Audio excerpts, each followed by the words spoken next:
Maybe you listen to somebody else. We're talking about headphones when we first started the podcast. Yeah, that's the shame. And you're right. But life happens, and that slipped my mind. Every Saturday. As I put mine on, it slips your mind. You're acting like your brother. No. My brother act like me. Y'all act like each other. Alright, are we ready? He wants you to know that what's inside of you is like grandmama's greens. So don't give up. Your time is coming.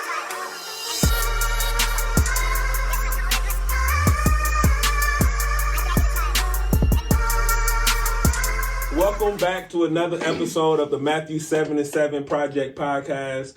I'm your host, Samuel, a.k.a. Mr. Lionhearted, and here with me, as always, is Coach AK. How you doing, Coach? I'm good. How are you? I'm mighty fine. That's good. You can say I'm dandy. There you go with that. There you go. I'm quite splendid on this Saturday. Like, surprised you don't say superb like you always do. Well, you got to change it up. You can't just say the same thing every time. So, you know, my vocabulary has expounded. That's good. You know?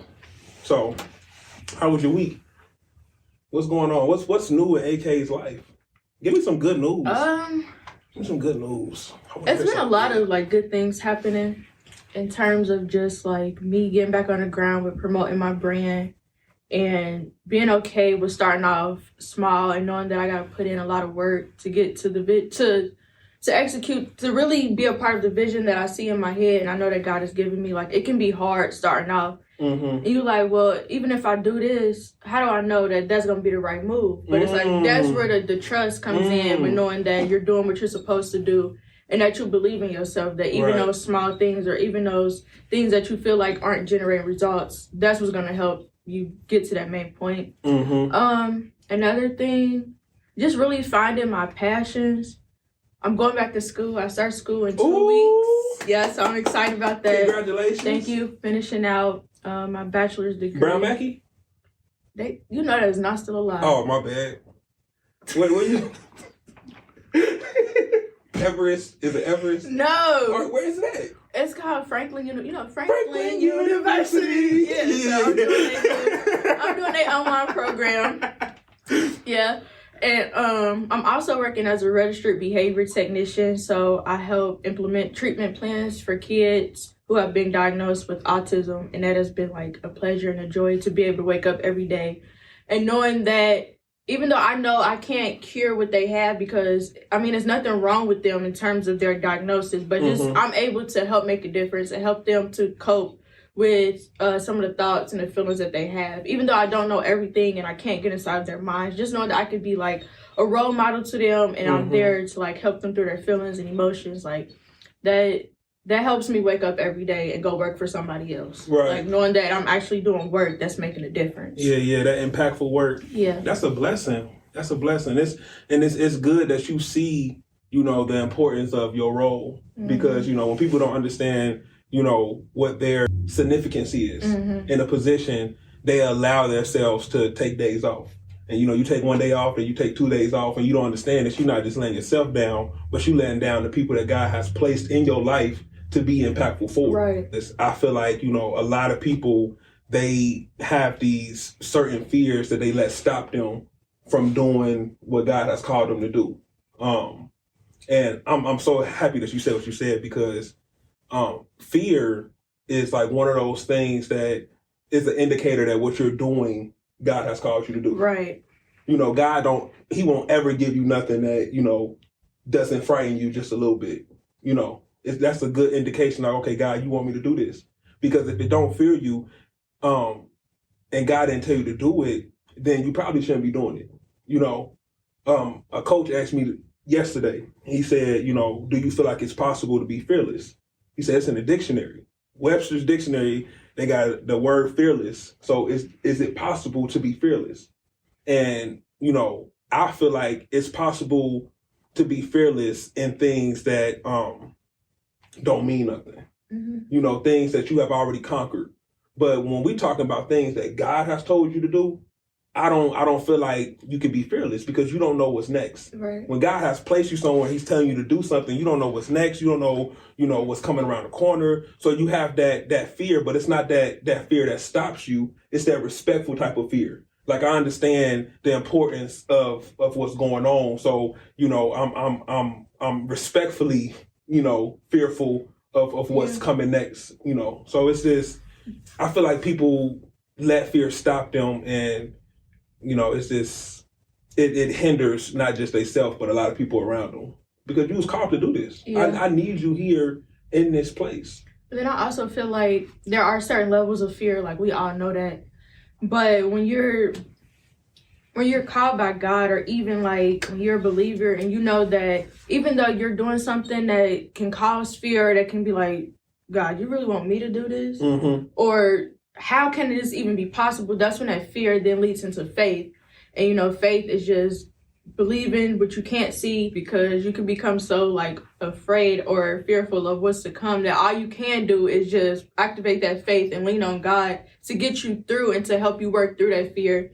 And we know that like God hasn't given us the spirit of fear, but it's also okay for us to sometimes like have a question or a little concern, because that's what makes us human. Mm-hmm. And then it's not a good place to stay in that fear, but we should always cast everything to God and let him know, like, okay, God, I know you called me to do this, and I believe I can do it, but this is what I'm afraid of, or Right. I've hit this part of the journey and it's causing me to Right. become a little afraid. Like, what do I do? It requires him. Yeah. That's the beautiful thing, because it's like, God, you have given me this, so the only way I can do it is with your help. Right. If you're doing something that don't require God, it ain't from God. Mm-hmm. So the fact that you're doing something that you have fears in, it allows God to show up for you because He wants the credit. I also feel like fear introduces courage.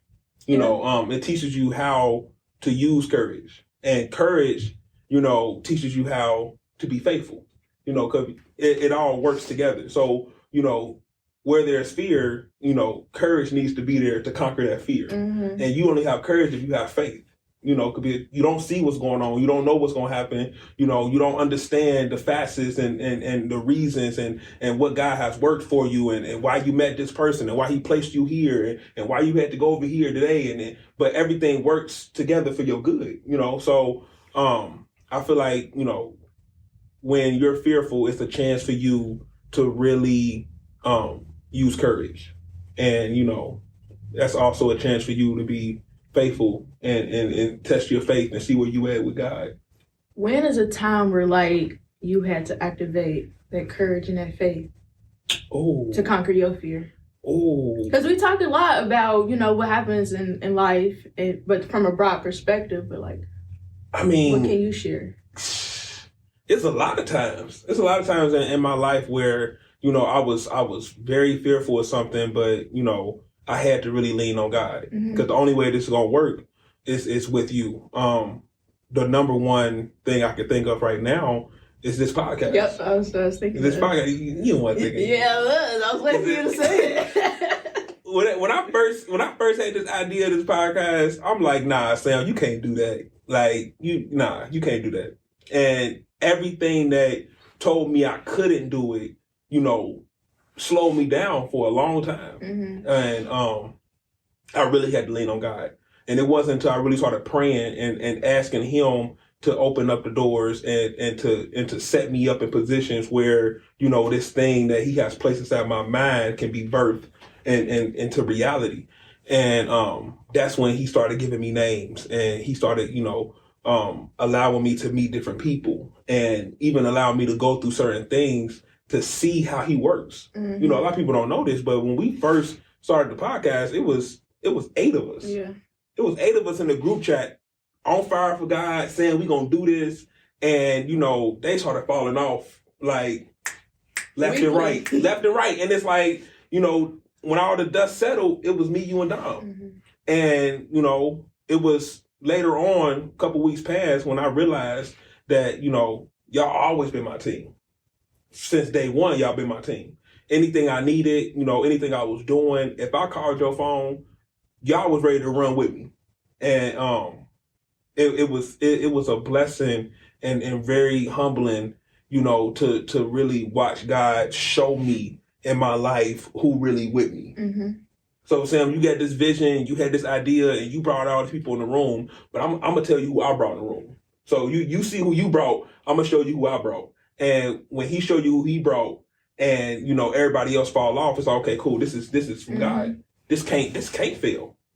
So it helps me keep going. In the beginning, because I know the future is bright. Right. I don't know what's gonna happen in the future, but I know anything connected to God, it's gonna be crazy. Yeah, it's gonna be crazy.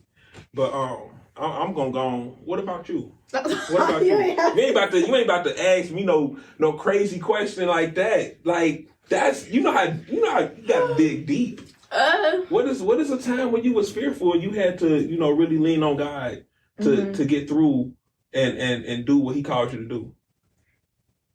There's a lot. When was you a punk? Even chill. Never been a punk. I mean, I'm just saying. Scared, fearful, afraid. Soft. I would say, even with the job I'm working now, even though this is not a place like where I would want to be for forever, like in terms of solely only working for someone else, but loving what I do. The idea of becoming a registered behavior technician was brought to me like in 2021. Mm-hmm. I got my car and my salesman was talking to me about how my passions and what I was interested in.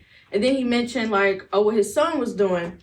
And I'm like, I can't do that. Like that's hard work to help children with autism. Mm-hmm. Like, I don't know how I would qualify for somebody to help. Like, how would I be able to do that? And even in terms of like, I even started looking at my physique. Like, I'm a small lady. Like, I'm little. I'm like, these kids these days are big.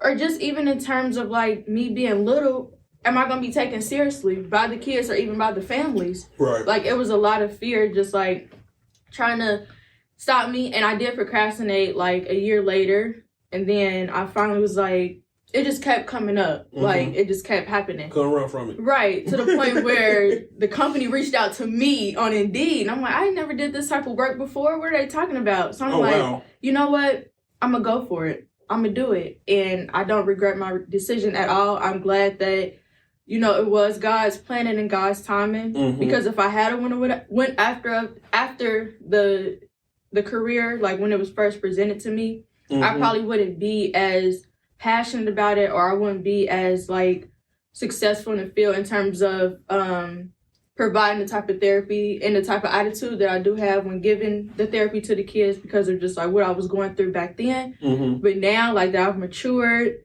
gone through some things, learned a lot of things, like I was the person for it. Mm-hmm. So I'm glad I didn't let that fear continue to keep me back. Yes, I'm glad God went before you and handled business for you and made that space available for you. Right. I was reading last night and I came up on the story when Joshua was giving out the land to the Israelites, and they came to him and they said, we got too many people.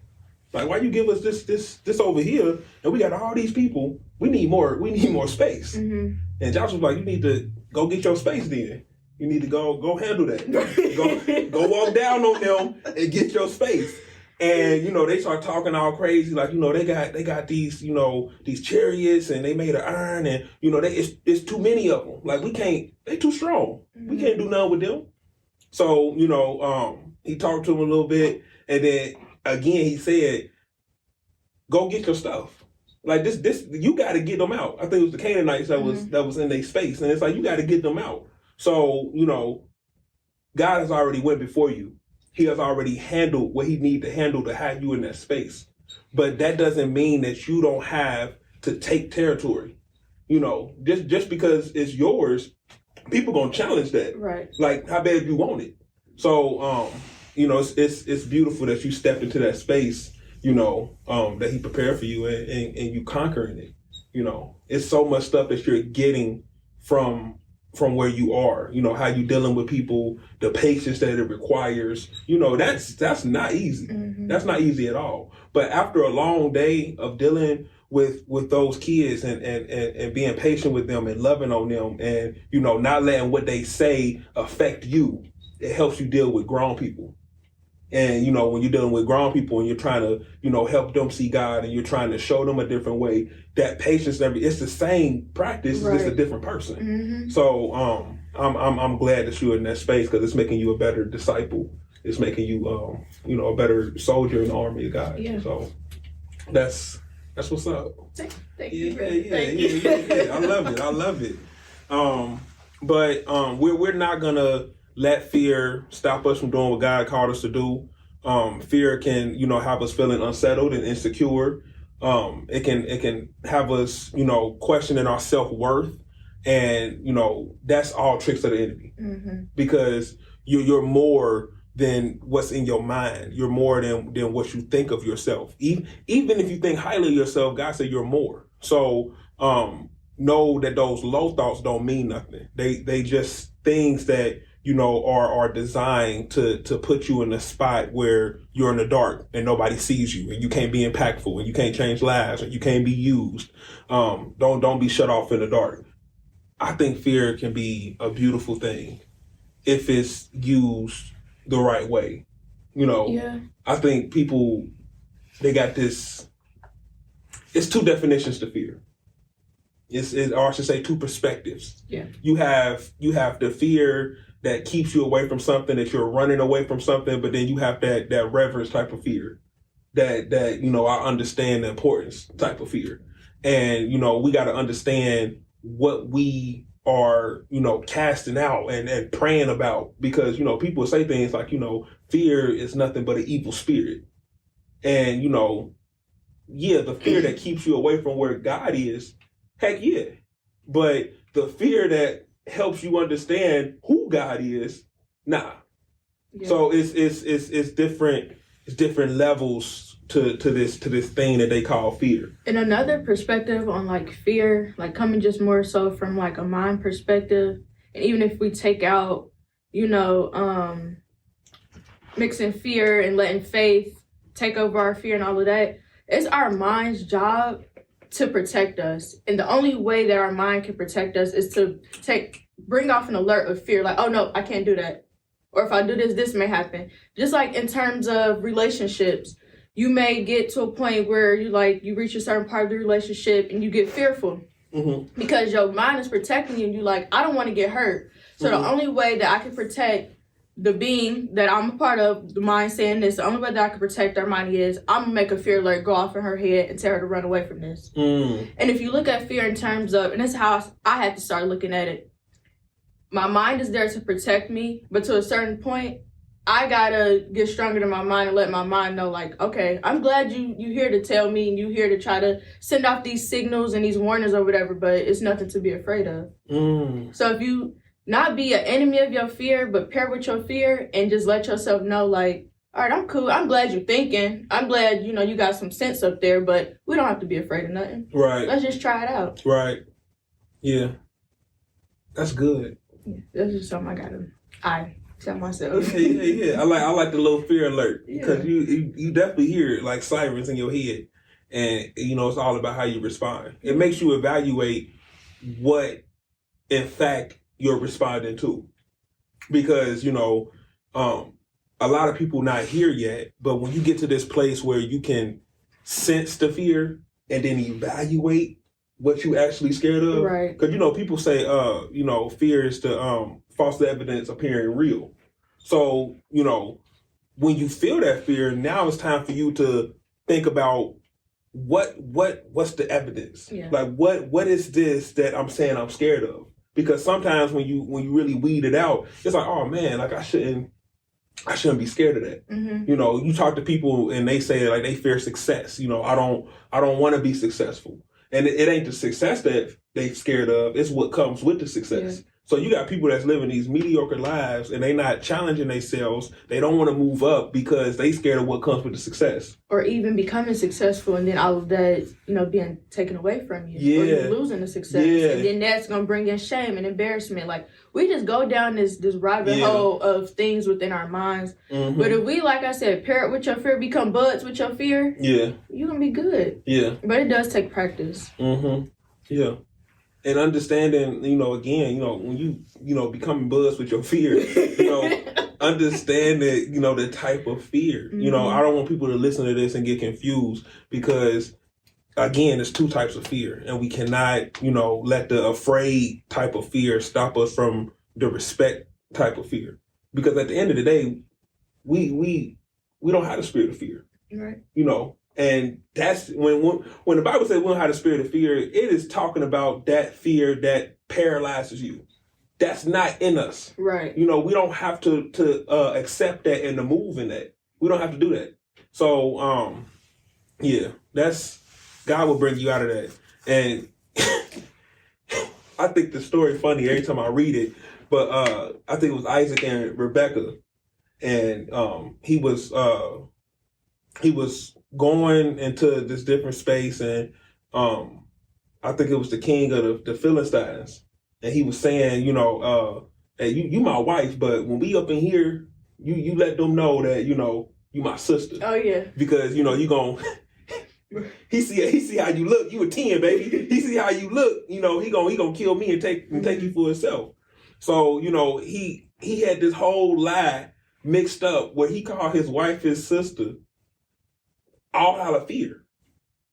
So and I use that to say, we can't let fear stop us from doing what we're supposed to do. The things that we're supposed to do that's right. We can't let that stop us. No matter what, we have to do what's right, even if the consequence ain't in our favor. Your consequence might be death, but you can't. Then it's a character thing. So now we talking about fear and character, but it's this. It's times in my life where I let fear stop me from doing what was right, and I convinced myself that I was being smart. Mm-hmm. That's just dumb. I wouldn't do that. Why would I put myself in that position? But it's like, if it's right, don't think about the position. Just think about doing right. Don't go weary and well doing. Do the well, and everything else gonna fall where it need to fall. So I wanna ask this question to you, AK, and I want you to be honest. Mm-hmm. Okay, so we talking about fear. You already said one of the things that you have feared and you conquered. I want to know, in what ways do you use fear to help somebody else? What ways do I use fear to help somebody else? Yeah. I would say, okay, just to give an example, like at church, okay, singing on like the praise team and leading songs, like I'm very fearful of just being like up there in front of people. Stop it. Are you serious? I'm so scared. Like, yes. I even be shaking during rehearsal because I'm thinking about, okay, on Sunday, I'm going to be leading this song. And AK can blow. Or on Sunday, AK can blow. I'm going to be up here ushering in the presence of the Lord. Like, I'm just I'm getting out of that fear. But I know that it's not about me at all. Right. And I know that when I'm singing, and I'm singing to God, and I'm ushering in his presence, that it's about his people at this point, and it's not about me. So that's just something that I've been working through just this year, like leading worship again, because like I fight this fear of either messing up, or sometimes you just feel like you're not good enough to do certain things, even though you have the voice or the talent. It's just a fear. It'll kill you if you let it. Yeah. So like when I'm leading worship, I know that I'm helping someone else reach God, and it's not about me. And I just gotta get my little shakes out, get my nervousness out, and tap into his presence, and then after that we good. Right. Dang, that's beautiful. Yeah, I be scared. That go all the way back to that thing that you're doing that only God can help you with, and how you let God help you in that fear, and it gives you the courage to do what you're supposed to do because it's bigger than you. Right. Sometimes when I get in spaces where I have to use my voice, and people think because I talk a lot and I'm goofy and I'm loud, they think that I just love being in front of people. Like, that's... I would think that you wouldn't, though. You're such a people person. Nah. I like people, but, I don't know. I feel I am a people person, but at the same time, I like being by myself more than I like being with people. But, when I'm in that space with people, it's like I thrive because, I understand who I am and what I'm supposed to do. But, just like you in the same sense, when it's time for me to, get up and speak, I feel like, kickoff before a football game, like the butterflies all in my stomach. And I'm like, oh man, what's going to happen? And, you're thinking too deep. And, what has helped me a lot is by me understanding why I'm here. And once you understand why you're here, and if you're here because God needs you to be here, it makes you take a back seat. Lord, help me to decrease so you increase. It's not about me. If I'm thinking so much about me to the point where, I feel like I shouldn't be in that space, I'm too much involved on me. Mm-hmm. But when you think like, okay, God, I'm here because you want me to be here. I'm here because I have, a duty to implement your will, to help people to see you. That's my job. When you think about that, you're not thinking about yourself no more. So sometimes, I challenge you to, when you're in that mode and you're scared of doing something, understand why you're doing it, and then, take yourself out of the equation. You're just being used. You're a vessel. And you can't let your fear stop you from doing what God has called you to do, because, if you do, that's the indicator that you're thinking too much about yourself. Nobody's concerned with, how you sound or, what you're looking like, because you're doing God's work.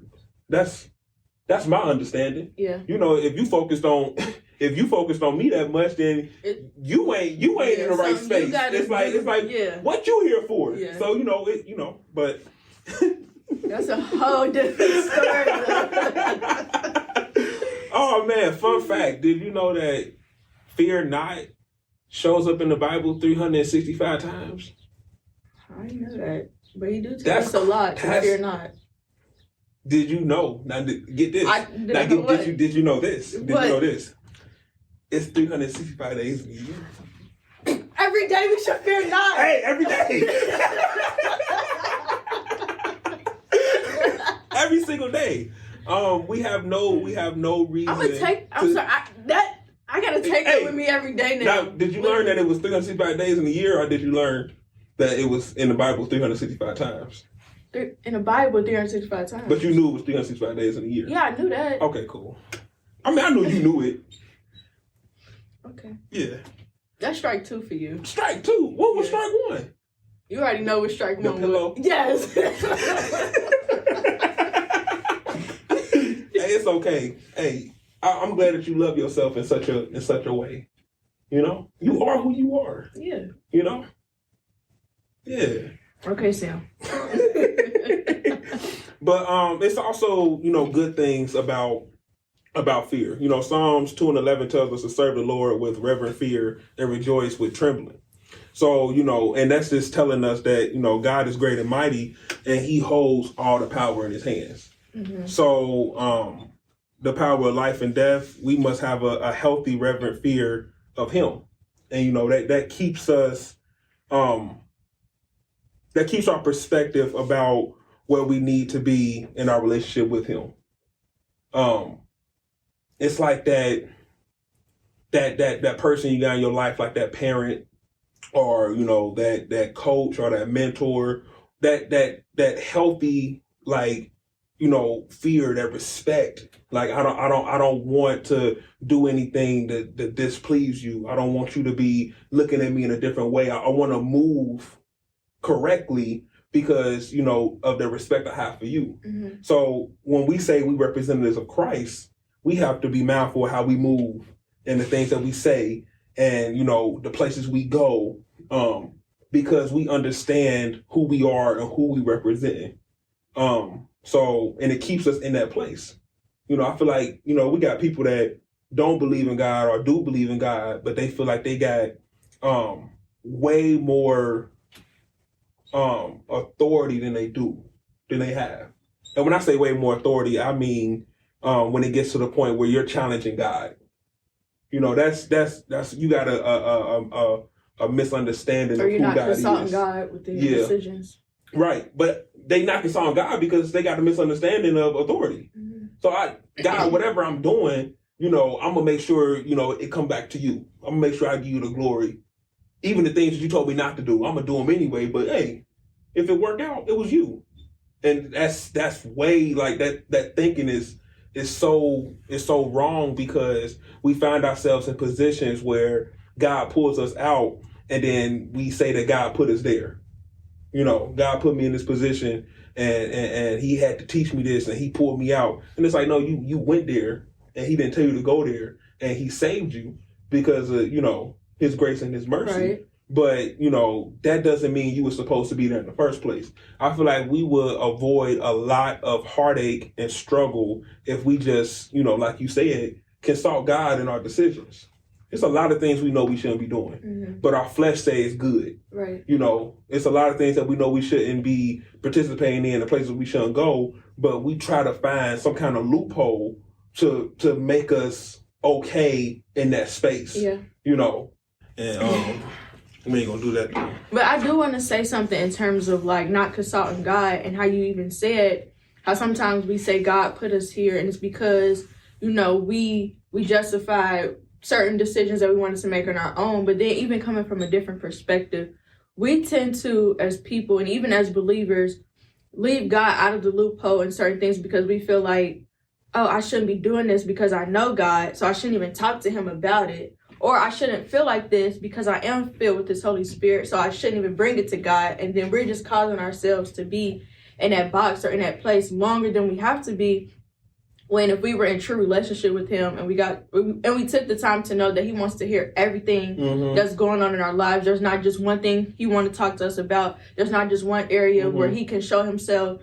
Like when we get into that space where we know like God is God, he's my father, and I can take anything to him. And it's not always just about religion or, you know, my spiritual health, but I can take every part to him. We can overcome and get out of the situations that we're in quicker than if we just would have went to God in the first place rather than making God our last resort. When we've exhausted everything else, then we say, okay, maybe I should pray about this. Right. No, we should have been praying about this. We should have prayed when it first came up. It's this story that my bishop always used, and it go like it was this kid, he ran away from home, and you know, he found himself, I guess he got in an argument with his dad, or he didn't want to be at home no more, so he ran away from home, he got on the bus, and he hit it. Like, I'm gone. And he ended up in a town that he wasn't supposed to be in.